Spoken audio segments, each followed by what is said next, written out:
Assalamualaikum warahmatullahi wabarakatuh. Perkenalkan, nama saya Sherly Oktamadelke dengan NPM 204220271. Baik, di sini saya akan menceritakan tentang Puyung Munai.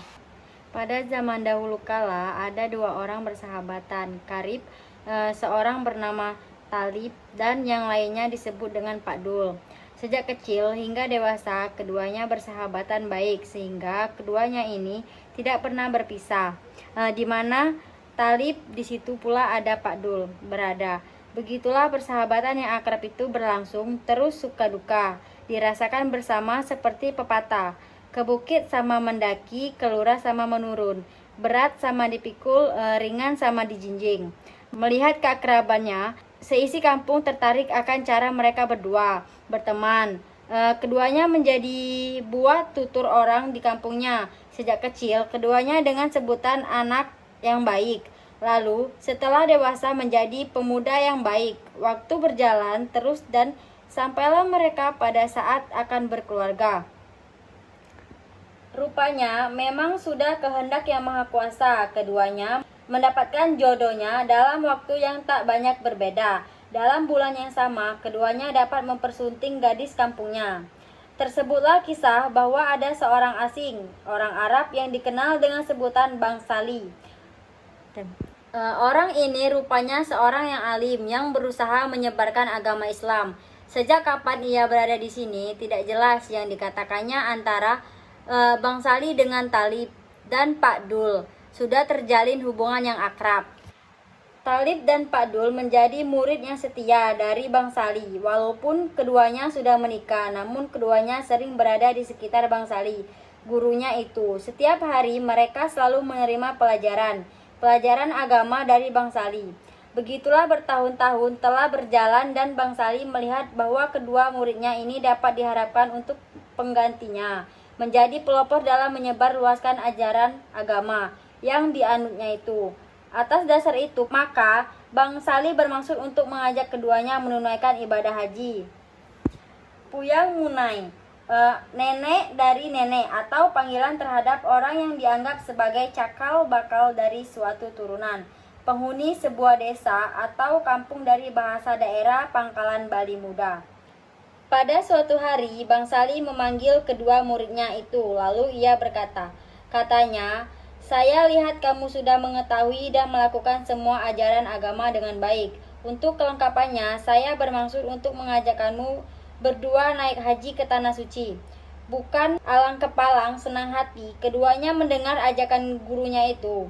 Namun di balik kegembiraan itu juga ada rasa berat di hatinya, mengingat balik Talib maupun Pak Dul, istrinya masing-masing sedang hamil.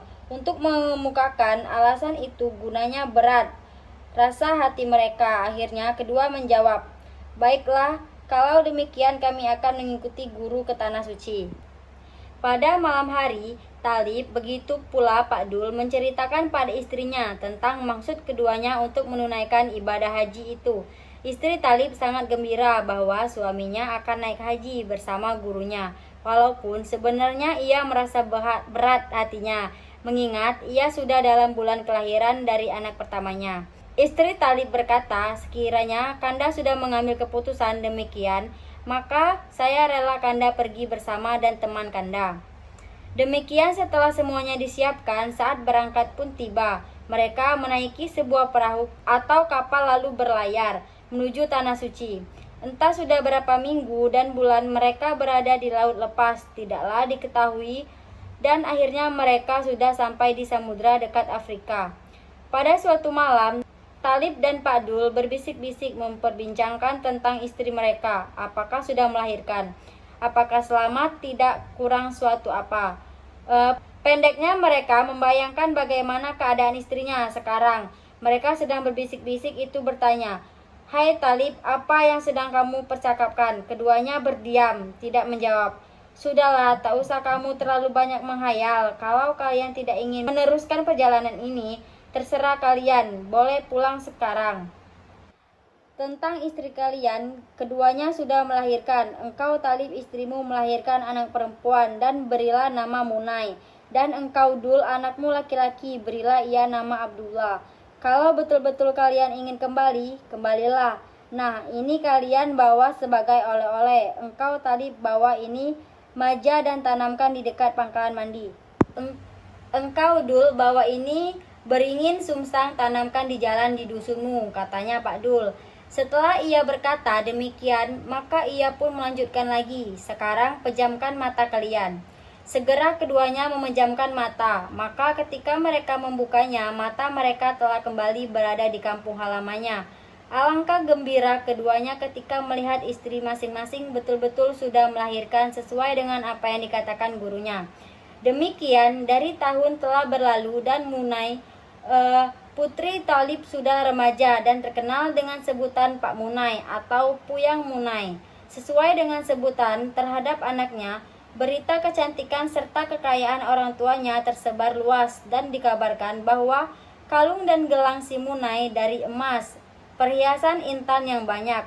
Hal ini kemudian terdengar oleh kawanan Lanun yang terdapat di sekitar Selat Bangka.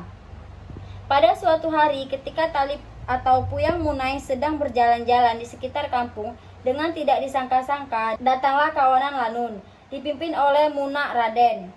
Begitu tiba itu, maka para Lanun langsung menuju ke tempat Munai dan segera merampas perhiasan-perhiasan yang dimilikinya. Munai sendiri dibunuhnya dengan jalan memotong-motong leher, tangan, dan kakinya. Seluruh kampung gempar karena serbuan Lanun itu. Tak lama kemudian, maka Puyang Munat tiba di rumah dari perjalanannya keliling kampung. Begitu ia dilihat oleh istrinya, serta mata istrinya menjerit-jerit apa yang akan dilakukan terhadap Lanun itu.